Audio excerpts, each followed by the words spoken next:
नमस्कार मंडळी, श्री स्वामी समर्थ. मी संध्या माझ्या चॅनलमध्ये तुम्हा सर्वांचं खूप खूप मनापासून स्वागत करते. बघा, आता पवित्र असा श्रावण महिना सुरू आहे आणि सणांची जणू रेलचेलच सुरू आहे. पण या प्रत्येक सणाला, प्रत्येक महिन्याला काही ना काहीतरी दान करण्याचं पुण्य आपल्याला मिळत असतं. पण बघा, आपण जेवढं दान करू त्या दानापेक्षा 100 पटीने आपल्याला परत मिळत असतं. म्हणून ज्योतिषशास्त्रामध्ये, वास्तुशास्त्रामध्ये दानाला अतिशय असं महत्त्व आहे. पण बघा, अशा काही गोष्टी आहेत की ज्या आपल्याला या श्रावण महिन्यामध्ये आपल्याला दान करायच्या नसतात. आता या वस्तू आपण दान करू नये असं म्हटलं जातं. का करू नये? तर यामागे यामुळे आपल्याला त्याचे वाईट परिणाम तर भोगावेच लागतात. त्याचबरोबर देवाधिदेव महादेवसुद्धा आपल्यावर नाराज होतात असं म्हटलं जातं. म्हणून या कुठल्या गोष्टी आहेत हे आपण या व्हिडिओमध्ये जाणून घेऊया. आणि जर तुम्ही आपल्या चॅनलवरती नवीन असाल तर आपल्या चॅनलला सबस्क्राईब करा. बघा, सर्वात अगोदर आपल्याला रुद्राक्ष ही जी वस्तू आहे ना, ही भगवान शिवशंकरांना अतिशय प्रिय अशी वस्तू आहे. ही वस्तू आपल्याला चुकूनही या श्रावण महिन्यामध्ये कुणाला दान करायची नाही किंवा आपल्याला कुणाला द्यायचीही नाही. काय होतं ना, बघा, एखाद्या वेळेस आपले कुणी असतात, आपल्या घरातले असतात, शेजारी असतात, जे काय करतात, आपल्याकडे रुद्राक्षाची माळ आहे आणि त्यांना जर रुद्राक्षाच्या माळेवर जर जप करायचा आहे तर त्यांनी म्हटलं की थोड्या वेळासाठी मला तुझी रुद्राक्षाची माळ दे, तर आपण देतो. पण असं चुकूनही तुम्ही करू नका.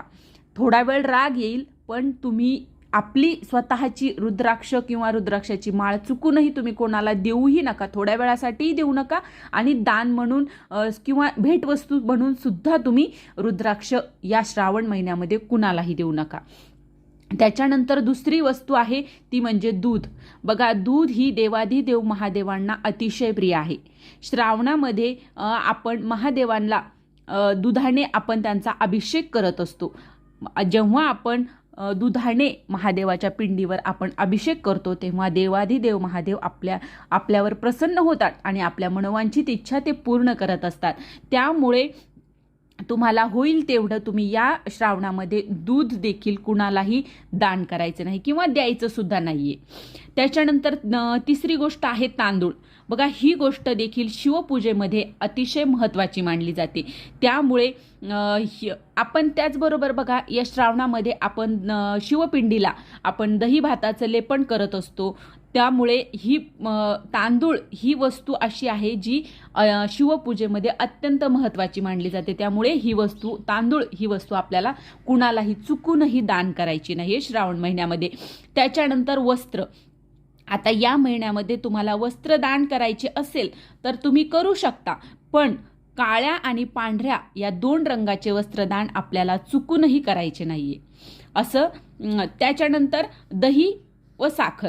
आता या गोष्टीसुद्धा चंद्राचे कारक मानले जातात. म्हणून आपल्याला या 2 गोष्टी, दही आणि साखर, या श्रावणामध्ये चुकूनही कुणाला आपल्याला दान करायच्या नाहीयेत. बघा, खरं तर दही हे कधीच कुणाला दान करू नये असं म्हटलं जातं. पण बघा, काय होतं ना, जर आपलं दुकान आहे किंवा आपण आपल्या दुकानात तर आपल्याला कुणाला तरी द्यावंच लागतं, तर तुम्ही देऊ शकता. कारण तुम्ही त्याचे पैसे पण घेत असता आणि त्याच्यानंतर हे तुमचं काम आहे. म्हणून तुम्ही दुकान जर तुमचं असेल तर या वस्तू तुम्ही देऊ शकता. पण आपल्या घरातून कुणाला आपण पैसे न घेता दान एखाद्याला देणं म्हणजे दानच असतं. म्हणून तसं तुम्ही कुणालाही चुकून सुद्धा देऊ नका, दही आणि साखर सुद्धा श्रावणामध्ये. त्याच्यानंतर बघा, श्रावणामध्ये पैशाची देवाणघेवाण सुद्धा करू नये. जसं समजा, उसने पैसे कुणाला देऊ नये, कुणाचे उसने पैसे सुद्धा घेऊ नये, कर्ज काढू नये, कर्ज कुणाला देऊ नये.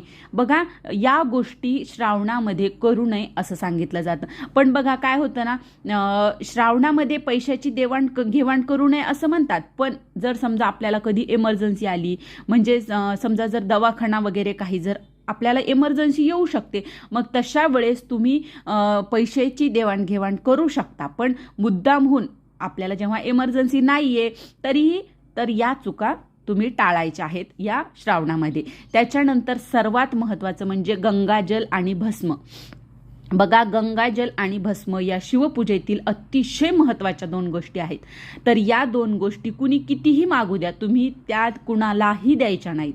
आपल्या बघा, एखाद्या वेळेस काय होतं, आपण शिवमंदिरामध्ये जातो आणि आपल्याकडे भस्म असतं, आपण देवाला लावलं, एखाद्या बाईनं पाहिलं तर ती म्हणते की प्लीज मला तुझं थोडंसं भस्म देतेस का, मला देवाला व्हायचं. आपण लगेच देऊन टाकतो. पण असं करू नका. तुम्ही काय करा, तिला सांगा की मी नाही देऊ शकत, किंवा इथे प्रत्येक, बघा आजकाल प्रत्येक शिवमंदिरामध्ये भस्म ठेवलेलंच असतं. तुम्ही त्यांना सांगा तिथलचं घेऊन जा.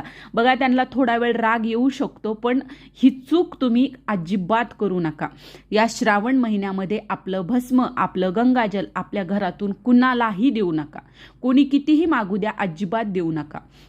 त्याच्यानंतर हळद सुद्धा कुणालाही द्यायची नाही. हळद कुंकू या 2 गोष्टी सुद्धा आपल्याला अजिबात द्यायच्या नाहीत. हळद कुंकू आणि तेल या गोष्टी आपल्याला द्यायच्या नाहीत. बघा, हळद कुंकू हे तर आपलं सौभाग्याचं लेणं असतं, म्हणून ते चुकूनही कधीच कुणाला देऊ नये. पण म्हणजे असं कुणी मागितलं की मला तुझं हळद कुंकू दे, तर तशा वेळेस देऊ नका. हा, तुम्ही देऊ शकता. समजा आपल्याला ओटी भरायची आहे, तेव्हा आपण ओटीमध्ये देतो, किंवा तुम्ही या श्रावणामध्ये कोणाला तुम्ही कपाळाला सुद्धा लावू शकता. आपण एखादी सुवासिनी आपल्या घरी आल्याच्या नंतर आपण हळद कुंकू त्याच्या कपाळाला आपण लावतोच, तशा प्रकारे देऊ शकता. पण कुणी मागितलं तर मात्र देऊ नका.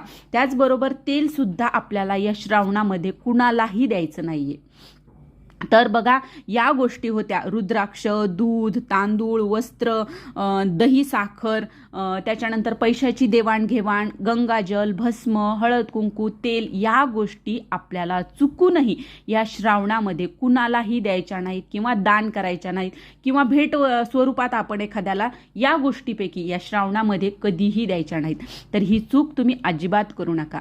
तर ही छोटीशी माहिती होती, श्रावणामध्ये काय दान करू नये हे मला तुमच्यापर्यंत पोहोचवायचं होतं. तर कसा वाटला व्हिडिओ नक्की कमेंट करून सांगा. आणि जर व्हिडिओ आवडला असेल तर आपल्या चॅनलला लाईक करा, जास्तीत जास्त लोकांपर्यंत हा व्हिडिओ शेअर करा आणि आपल्या चॅनलला सबस्क्राईब करा. श्री स्वामी समर्थ.